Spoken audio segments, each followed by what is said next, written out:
안녕하세요.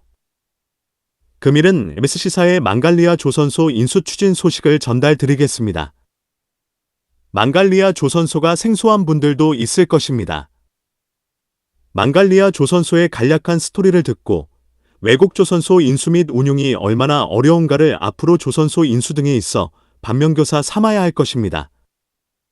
1997년 대우조선해양이 루마니아 정부와 합작으로 대우 망갈리아 조선소를 설립했습니다.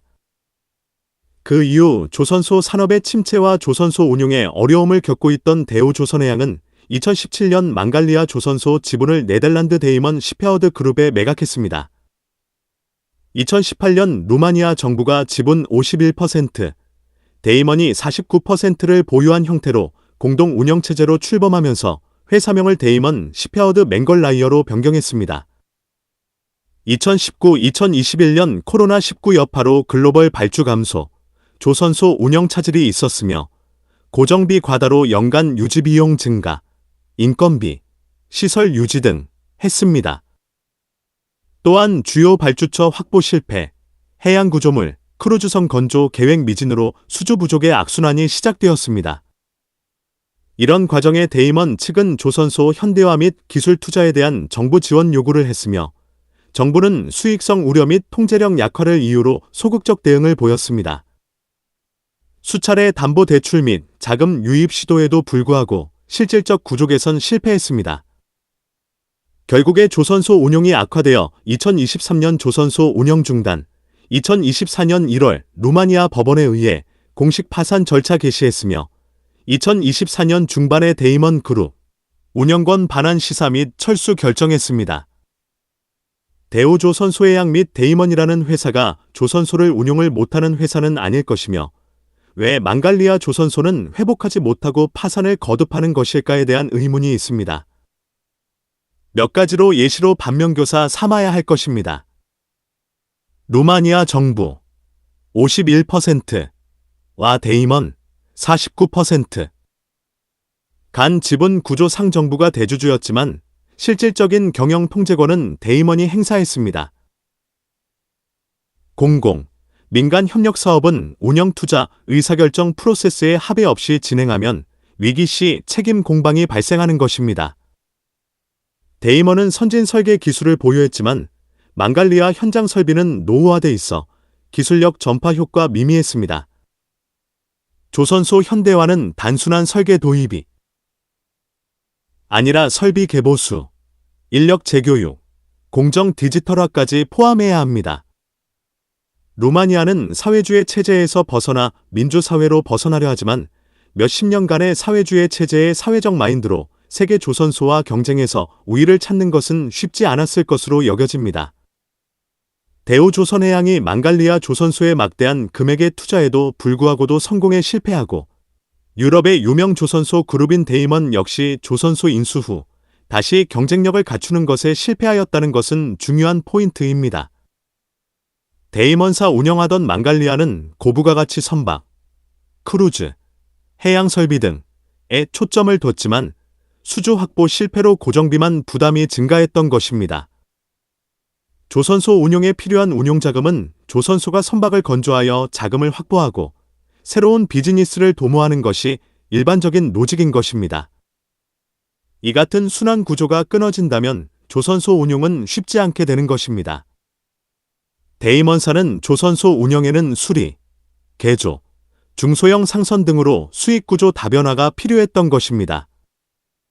망갈리아 조선소는 2호 소속이지만 낙후된 지역 조선소로 고급 인력 부족, 현장 숙련공 이탈, 급여 체불 등으로 조선소 운영력 약화될 수밖에 없는 구조였습니다. 대우조선해양이 운용하였던 시절에도 망갈리아 조선소에서 기술을 익힌 인력들이 유럽 조선소로 대거 이동을 하면서 선박 건조 인력 부족에 시달리는 경우도 있었습니다. 한국 조선소의 경우도 조선소 인력이 상위권 회사로의 이동이 항상 있었습니다. 대형 조선소에서 인력이 부족하면 인력 충원을 위하여 중소형 조선소에서 경력을 쌓았던 인력을 대거 채용하면서 인력 이동이 동반되었습니다. 그 결과 중소형 조선소 상황은 인력 부족으로 조선소 운용에 힘든 상황이 발생하게 되었습니다. 본론으로 돌아와서 파산한 망갈리아 조선소에 관심을 두는 곳이 있습니다. 언론 보도에 따르면 루마니아 정부는 MSC, 메더터레이니언 시핑그룹으로부터 망갈리아 조선소의 관리 및 운영에 대한 깜짝 제안을 받았습니다. 루마니아 정부는 데이먼 그룹과의 계약 결렬로 조선소가 파산된 후 조선소에 대한 대안을 고려하고 있습니다. 지난 4월에 메스시사는 루마니아 정부에 서신을 보내 수리시설에 대한 회사의 필요성과 잠재적인 신축 기능을 가능함을 의사표시한 것으로 알려졌습니다. 메스시사는 망갈리아의 신조선이 현재 아시아의 컨테이너선과 유럽의 유람선에 집중되어 있기 때문에 망갈리아에 관심이 있다고 밝혔습니다. 메스시는 루마니아 정부의 유람선, 로팍스, 예인선의 미래 건설을 위해 조선소를 고려할 계획이라고 말한 것으로 알려졌습니다. 600척 이상의 컨테이너선을 소유하고 약 1000척의 컨테이너선과 유람선, 페리, 예인선, 그리고 최근 자동차 운반선 부문에 진출한 총 선단을 관리하는 메스시는 더 많은 조선소 용량이 필요하다고 보고되고 있습니다. 메스시사의 망갈리아 조선소 인수에 관심을 두기 이전에 다른 쪽에서도 관심을 두고 있습니다. 터키 정부는 2025년 초부터 투자자를 찾기 시작했고, 언론은 터키의 대산이 망갈리아에 대한 진전된 협상을 진행 중이라고 보도했습니다. 언론 보도에 따르면 대산은 정부로부터 조선소 시설을 임대하고 인력을 고용할 것을 제안하고 있다고 했습니다. 망갈리아 조선소는 야드에 3개의 대형 드라이도크가 있으며 지금까지 200척 이상의 선박을 인도했습니다. 한국조선소의 외국조선소 인수 및 운용 현황입니다. 하나그룹은 미국 필라델피아 조선소를 인수하여 미국 내 상선 및 방한 분야에 대한 시장 진입을 시도하고 있습니다. 한국조선해양은 필리핀 수빅조선소를 임대하여 운용 중이며 사우디에는 조선소 설립에 참여하여 주주로서 역할을 하고 있습니다. 현대경우는 조선소를 완전히 인수하는 전략을 배제하는 것으로 이해가 되며 기술 이전 등을 통하여 수익 구조를 갖추는 전략으로 이해가 됩니다. 삼성중공업은 현재 해외 조선소를 직접 인수한 사례는 없지만 기술 이전, 지분 투자, 위탁 생산 등을 통해 다양한 방식으로 해외 거점을 운영하고 있습니다.